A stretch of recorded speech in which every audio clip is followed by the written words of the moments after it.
Hello friends, you are welcome in our YouTube channel GS with AS. तो आज की class में हम पढ़ेंगे सिंधु नदी तंत्र।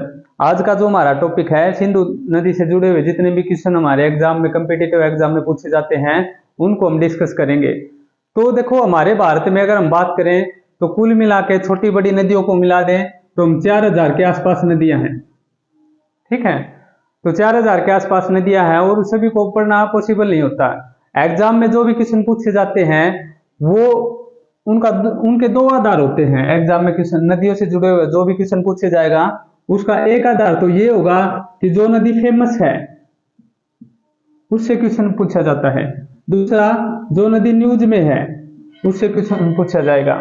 और ज्यादा प्रोबेबिलिटी किससे रहती है? जो फेमस भी है और न्यूज में भी है। ठीक है, तो जब भी हम कम्पिटिटिव एग्जाम देने जाते हैं तो हमें ऐसी नदियों को जरूर पढ़ना चाहिए जो न्यूज में रहती हैं, और जो फेमस है वो तो हमें पढ़नी ही चाहिए, वो तो हमें क्लियर होनी चाहिए। ठीक है, तो आज जो ये सिंधु नदी तंत्र है, ये जो नदी है हमारे भारत की एक बहुत ही फेमस नदी है।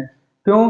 क्योंकि इसका हिस्टोरिकल बैकग्राउंड भी है कि भाई सिंधु घाटी सभ्यता इसी के आसपास बसी हुई थी, और भी ये एक लंबी नदी भी है हमारे भारत की, और भी इससे बहुत सारे क्वेश्चन बनते हैं। तो आज की क्लास में हम देखेंगे।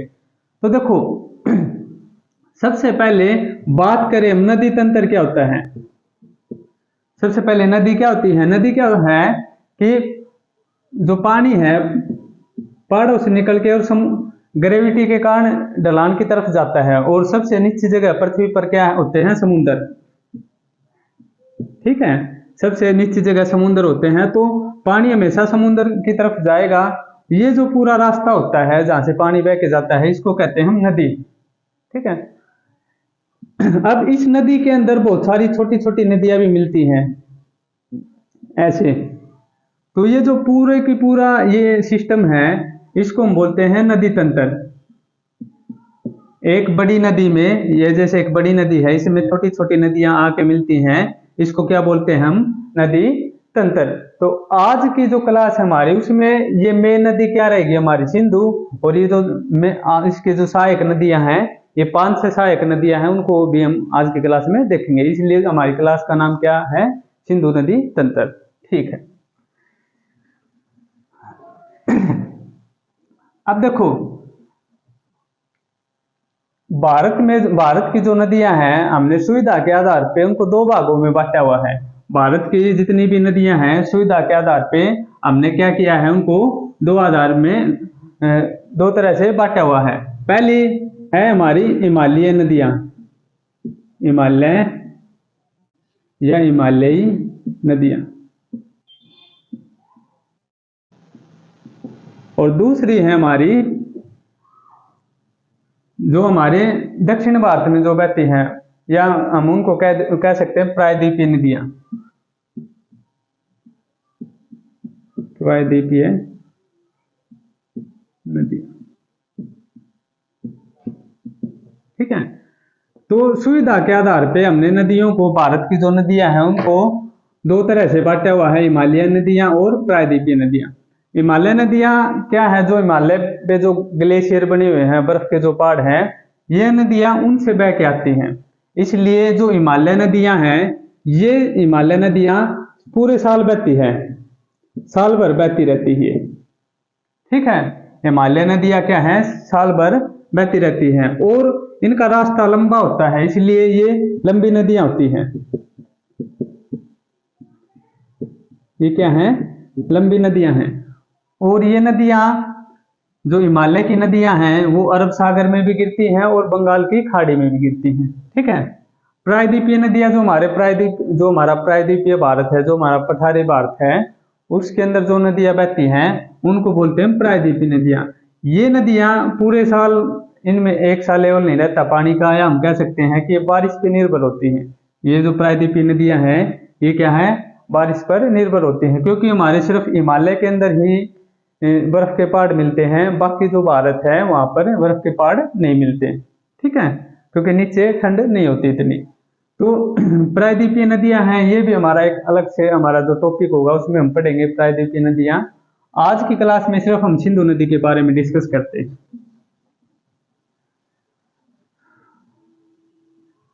तो देखो, यहाँ पे तिब्बत के अंदर मानसरोवर झील है, और मानसरोवर झील के पास में ही क्या है, एक चेमायुंगडुंग नाम का ग्लेशियर है। क्या नाम है ग्लेशियर का? चेमायुंगडुंग। वहां से ये नदी का ओरिजिन वहां से होता है, चेमायुंगडुंग ग्लेशियर से, और ये ऐसे बहती हुई हमारे भारत से लद्दाख का जो क्षेत्र है उससे बहती हुई पाकिस्तान में पाकिस्तान से बहती हुई अरब सागर में अपना जल गिरा देती है। तो जो सिंधु नदी है इसकी जो कुल लंबाई है वो 2880 किलोमीटर है। ये भारत की दूसरी सबसे लंबी नदी है। पहली सबसे लंबी नदी है ब्रह्मपुत्र, और ब्रह्मपुत्र के बाद जो दूसरी सबसे लंबी नदी है वो है सिंधु नदी। ठीक है। अब जो ये सिंधु नदी है इसका ओरिजिन होता है तिब्बत से। तिब्बत चीन का हिस्सा है, फिर ये भारत में एंट्री लेती है और फिर पाकिस्तान में चली जाती है। तो इस तरह से सिंधु नदी तीन देशों से गुजरती है। तो जो सिंधु नदी है ये क्या है, एक अंतरराष्ट्रीय नदी है, इंटरनेशनल रिवर है ये।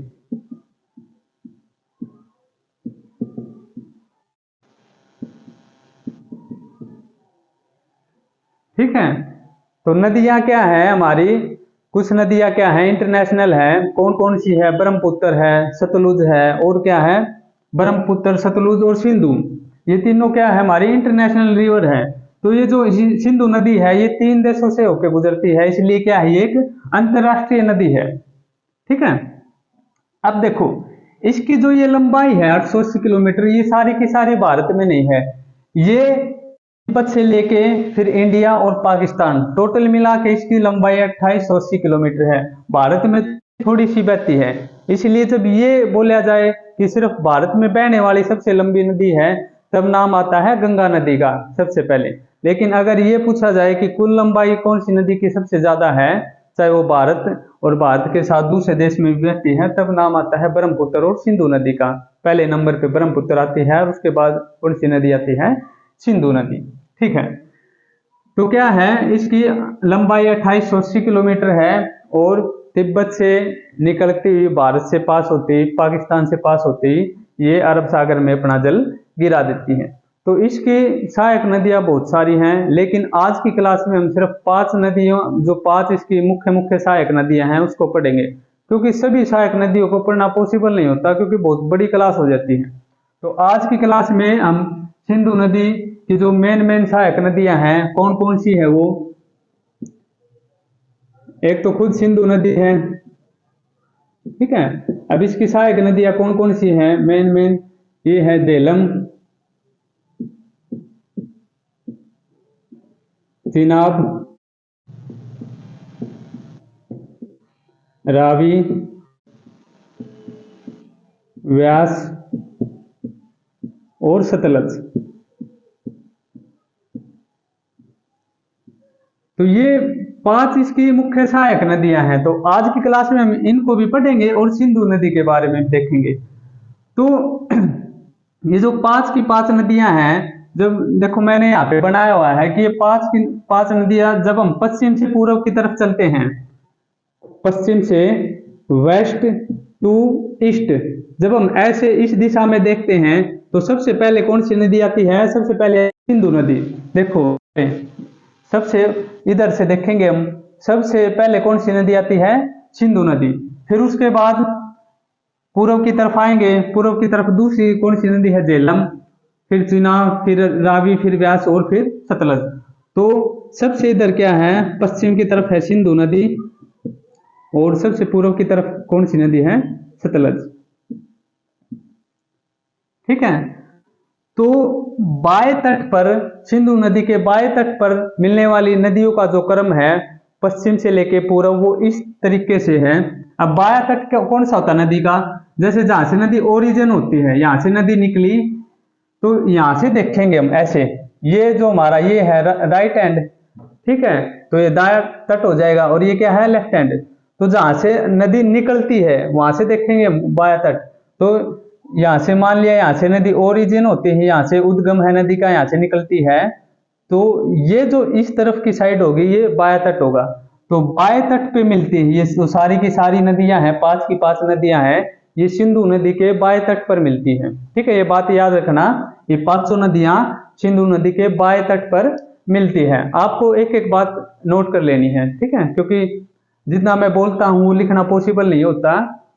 तो ये पांचों के पांचों नदियां क्या है, सिंधु नदी के बाएं तट पर मिलती हैं। अब बाएं तट पर ये क्रम है पश्चिम से लेके पूर्व की तरफ। तो सबसे पश्चिम में कौन सी नदी है, सिंधु, उसके बाद झेलम, उसके बाद चिनाब, उसके बाद रावी, उसके बाद व्यास और उसके बाद हमारी है सतलज। ठीक है, ठीक है।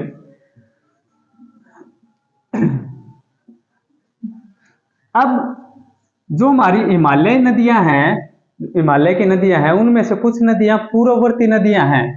हिमालय की कुछ नदियां क्या हैं, पूर्ववर्ती।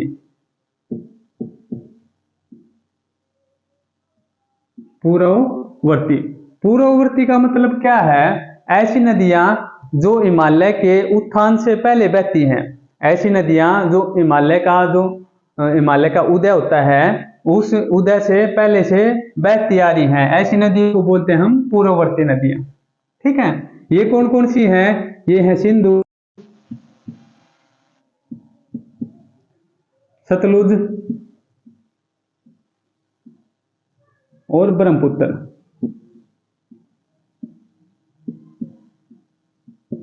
ठीक है, ये तीन नदियां हैं हिमालयी, ये पूर्ववर्ती नदियां, मतलब ये हिमालय के उत्थान से पहले से बहती आ रही हैं। तो कोई भी नदी अगर कोई भी पर्वत है उससे उसके उत्थान से पहले से बहेगी तो क्या बना देगी, वो गार्ज बनाएगी। क्या बनाएगी, गार्ज। तो ये सभी की सभी, ये जो तीनों नदियां हैं सिंधु, सतलज और ब्रह्मपुत्र, ये क्या बनाती हैं, गार्ज बनाती हैं। गार्ज क्या होता है, देखो जैसे ये पहाड़ है, ये नदी यहां से बहती है और इसके आसपास क्या है, पहाड़ ने ऐसे, पर्वत ने ऐसे उठना शुरू किया, पहाड़ ऊंचाई की तरफ बढ़ते हमेशा। तो पहाड़ ने क्या किया, ऊपर उठना स्टार्ट किया।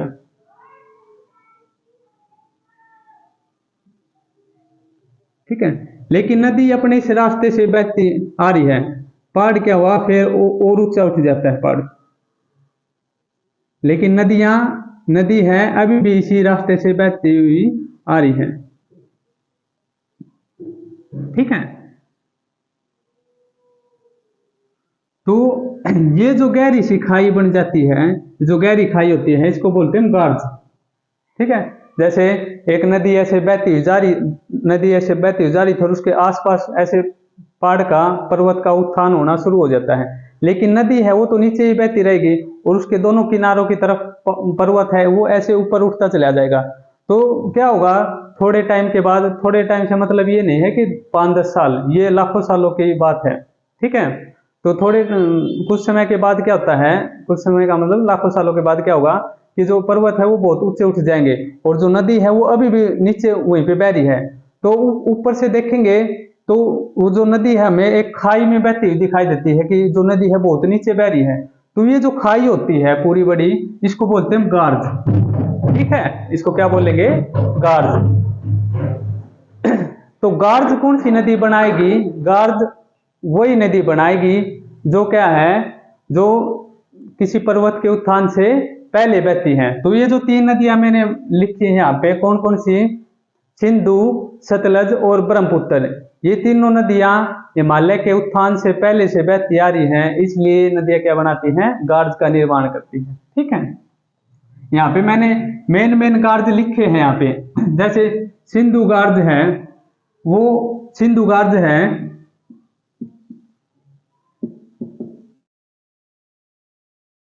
का मतलब एक खाई बहुत गहरी। सिंधु गार्ज है वो क्या, सिंधु नदी बनाती है, सिंधु नदी पे है जम्मू कश्मीर में। ठीक है, उसके बाद शिपकिला गार्ज, ये हिमाचल प्रदेश में है और सतलुज नदी बनाती है। और जो तीसरा है दियांग दियांग दियांग गार्ज, ये कौन सी नदी बनाती है, ब्रह्मपुत्र, और ये कहां पर है, अरुणाचल प्रदेश में। समझ गए, तो तीन हमारे ये क्या है, बड़े बड़े गार्ज हैं, बड़ी बड़ी नदियां, ये जो हिमालय से पहले से बहती आ रही हैं, ये नदियां क्या हैं, ये गार्ज का निर्माण करती हैं।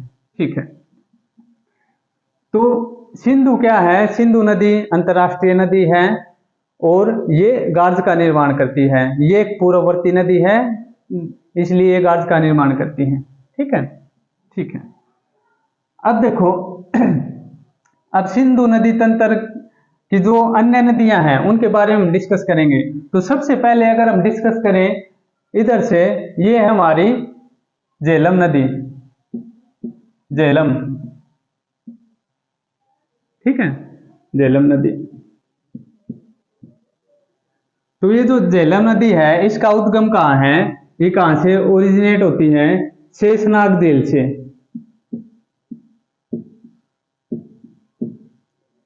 शेषनाग झील।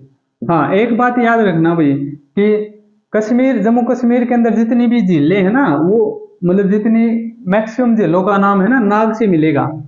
ठीक है, जैसे ये है शेषनाग। और अगर ताल नाम से आपको कोई झील मिले, वो मतलब कहाँ पे मिलेंगी, वो उत्तराखंड में मिलेंगी।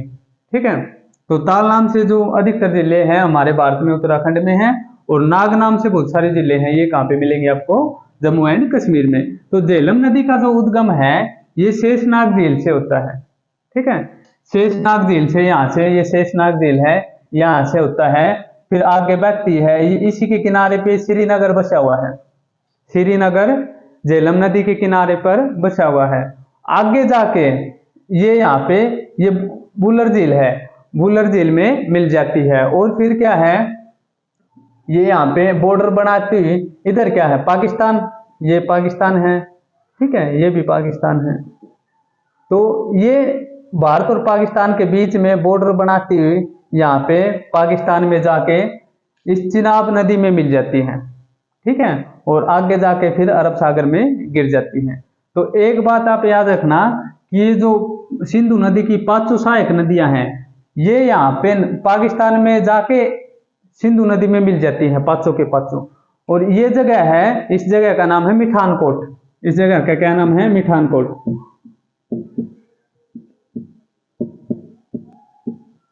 तो मिठानकोट में ये जो सिंधु नदी की 5 सहायक नदियां हैं ये मिलती हैं, इसलिए ये जगह है ना, इसको बोलते हैं पंचनद। क्या बोलते हैं, पंचनद, जहाँ पे 5 नदियां मिलती हैं। और कहाँ पे ये जगह, पाकिस्तान में। ठीक है, तो झेलम नदी है, कहाँ से निकलती है, शेषनाग झील से निकलती है, जम्मू कश्मीर से। और फिर बहती हुई आगे वुलर झील में मिल जाती है, और उसके आगे फिर बहती हुई भारत और पाकिस्तान के बीच सीमा बनाती हुई कहाँ पे, इसमें चिनाब नदी में मिल जाती है। और आगे जाके फिर ये सिंधु नदी में मिल जाती है। ठीक है, तो झेलम है वो पहले तो मिलेगी चिनाब नदी में, और फिर दोनों आगे जाके सिंधु नदी में मिल जाती हैं। अब देखो, जैसे 2 नदियां हैं, एक नदी का नाम है ए, दूसरी नदी का नाम है बी, और दोनों ऐसे बहती हैं और आगे जाके एक नदी बन जाती है। तो क्वेश्चन ये रहता है कि उसका नाम हम क्या रखें, ए रखें या बी रखें, क्योंकि 2 नदियों को मिला के एक नदी बनी है। तो नाम कैसे रखा जाता है, जो नदी ज्यादा गहरी होती है, जैसे बी नदी ज्यादा गहरी है तो आगे जाके इसका नाम बी हो जाएगा। अगर ए नदी ज्यादा गहरी है तो आगे जाके इसका नाम क्या हो जाएगा, ए हो जाएगा। तो जब 2 नदियां मिलती हैं, उनमें से जो ज्यादा गहरी नदी होती है बाद में वो उसी के नाम से जानी जाती है, जब वो एक बन जाती है। ठीक है, अब इसका उद्गम कहाँ है, झेलम का शेषनाग झील से उद्गम है। और क्या है ये, शेषनाग झील यहाँ जम्मू कश्मीर में उद्गम है, और ऐसे बहती हुई भारत पाकिस्तान के बीच में सीमा बनाती हुई कहाँ पे चली जाती है, पाकिस्तान में चली जाती है। तो क्वेश्चन पूछा जाएगा कि कौन सी नदी भारत और पाकिस्तान के बीच में सीमा रेखा बनाती है, तो कौन सी सीमा बनाती है, जो हमारी झेलम नदी है ये। ठीक है, इसके बाद देखो जो दूसरी नदियां हैं हमारी, हाँ एक और बात, झेलम नदी से एक बात और याद रखना कि ये नदी, जो झेलम नदी है, ये हिमालयी क्षेत्र में ही विसर्पण करती है। एकमात्र ऐसी हिमालयी नदी है जो हिमालय के क्षेत्र में ही विसर्पण करती है। विसर्पण,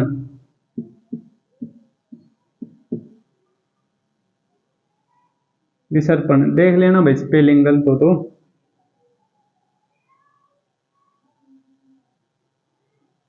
विसर्पण, ठीक है, स्पेलिंग विसर्पण का मतलब होता है ऐसे सांप की तरह चलना नदी का। ठीक है, और ये स्पेलिंग देख लेना आप, ठीक है गलत है। विसर्पण का मतलब होता है ऐसे सांप की तरह चलना। ठीक है, तो ये पूरे हिमालय क्षेत्र की एक ऐसी नदी है जो हिमालय में ही विसर्पण करती है।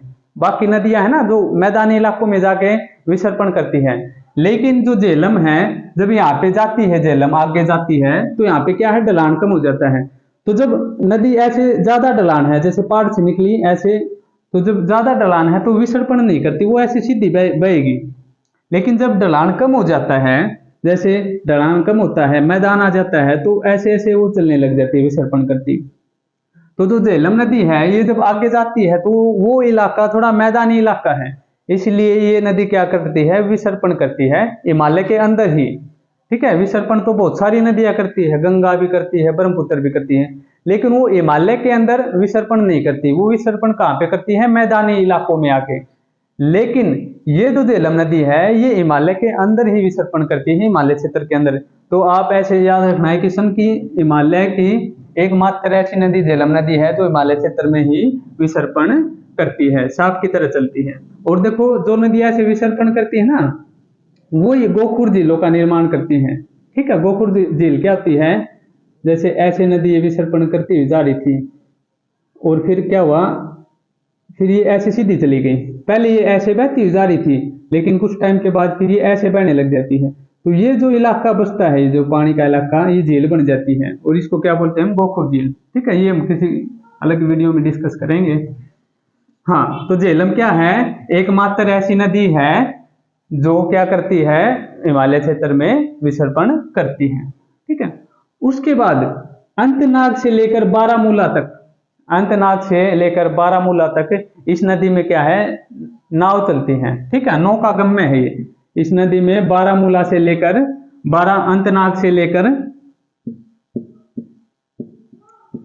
अंतनाग से लेकर बारामूला तक, अंतनाग से लेकर बारामूला तक ये नदी क्या करती है, इस नदी में क्या होता है, नावें चलती हैं। ठीक है, नौकागम्य है ये। ठीक है, तो झेलम से संबंधित ये क्वेश्चन पूछे जाएंगे, इससे ज्यादा क्वेश्चन नहीं पूछे जाते। ठीक है, उसके बाद देखो हाँ, एक बार आप उद्गम भी देखो इनका, नदी हुआ, हमने सिंधु का उद्गम देखा है। सिंधु का उद्गम क्या है, चेमायुंगडुंग ग्लेशियर। जो सतलुज है उसका उद्गम क्या है, उद्गम का मतलब जहां से नदी निकलती है। सिंधु का उद्गम क्या है, चेमायुंगडुंग ग्लेशियर। सतलुज नदी का जो उद्गम है वो क्या है, राकसताल झील।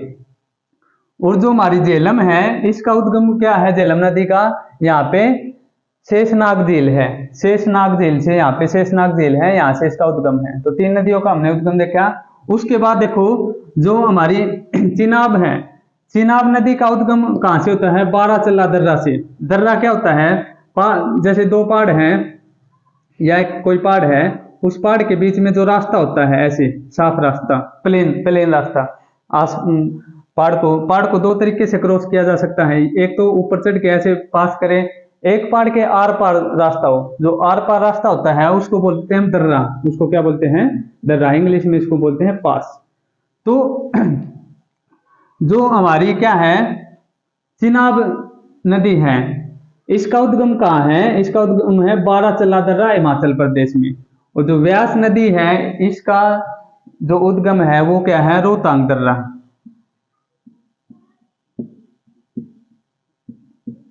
ठीक है, तो ये दोनों नदियां कौन कौन सी, हमारी चिनाब और व्यास। ठीक है, इनका जो उद्गम है वो क्या है, दर्रों से होता है। इनका उद्गम कहां से होता है, दर्रों से।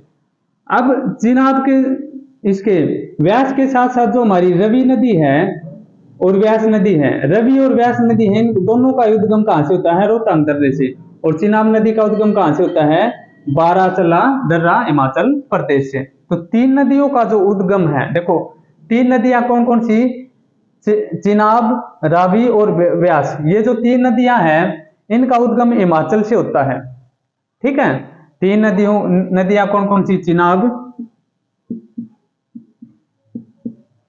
रावी और व्यास।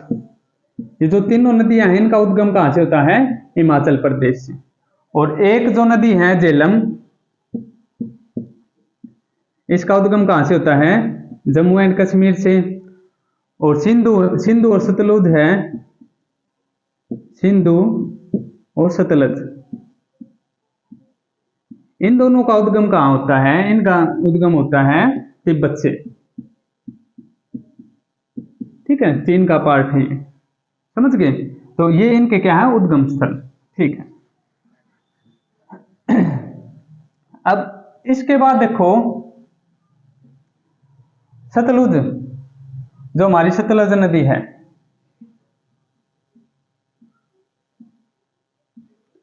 अब ये क्या है? पूर्ववर्ती नदी है। ठीक है, पूर्ववर्ती कौन सी नदी है? जो हिमालय के उत्थान से पहले से बह रही है। तो सतलज नदी है, ये हिमालय के उत्थान से पहले से बहती जा रही है। तो इसका उद्गम कहाँ से होता है? इसका उद्गम होता है राकसताल झील तिब्बत से, और फिर ये हिमाचल में बहती है। हिमाचल के बाद ये पंजाब, ये हिमाचल प्रदेश है हमारा, ये है पंजाब और ये है उत्तराखंड। तो हिमाचल से बहती पंजाब से, पंजाब में जाती, और यहाँ पे पंजाब में है ना, ये पंजाब में व्यास जो नदी है, ये जो व्यास नदी है एकमात्र ऐसी नदी है जो क्या है? पाकिस्तान में नहीं जाती।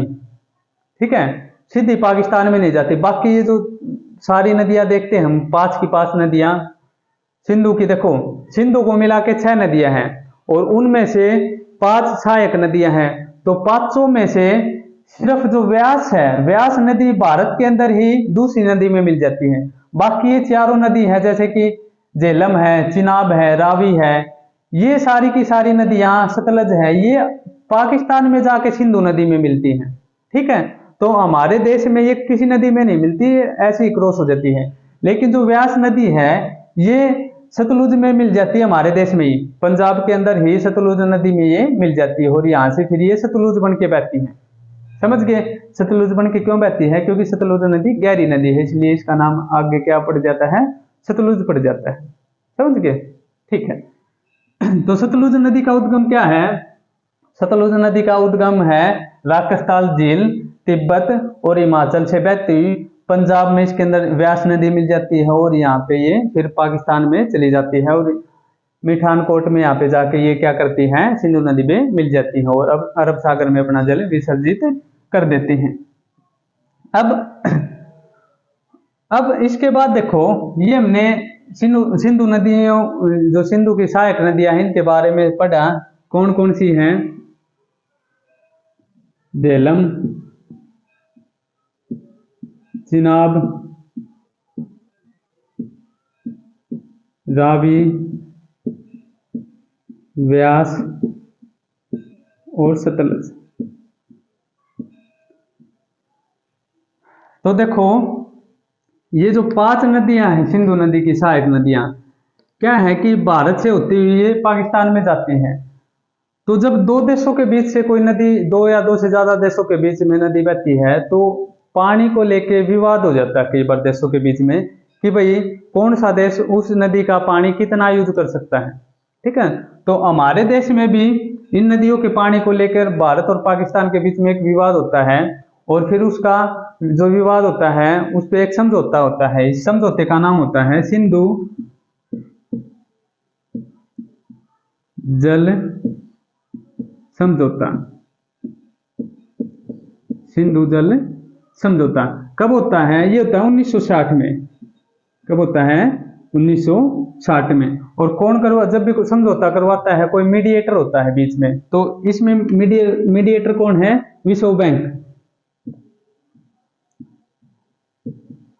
मीडिएटर का मतलब होता है बिचौला, जो बीच में रहता है। ठीक है, तो विश्व बैंक क्या है? विश्व बैंक बिचौला है, जिसने क्या किया है? इन दोनों देशों भारत और पाकिस्तान का समझौता किया है, करवाया है सिंधु नदी के जल को लेकर। तो इस समझौते का नाम है सिंधु नदी जल समझौता। ठीक है, सिंधु नदी जल समझौता।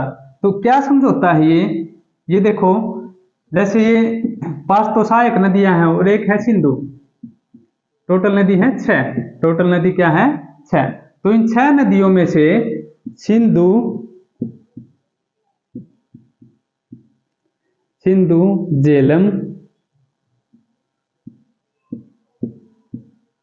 झेलम और चिनाब, ये जो 3 नदियां हैं, इन 3 नदियों का 80% पानी है वो तो पाकिस्तान यूज करेगा, और 20% जो पानी है वो कौन यूज करेगा, वो भारत यूज करेगा। ठीक है। और जो नीचे की नदियां हैं उसमें ये है रावी, व्यास और सतलज। इन नदियों का 80% पानी कौन यूज करेगा, भारत, और 20% जो जल है वो कौन यूज करेगा, पाकिस्तान। तो इस तरह से हमने क्या किया, नदी जल का बंटवारा किया हुआ है विश्व बैंक की मीडिएटर उसमें। ठीक है, विश्व बैंक ने ये समझौता हमारा करवाया हुआ है। तो इस समझौते को क्या कहते हैं हम, सिंधु जल नदी समझौता। ठीक है। अब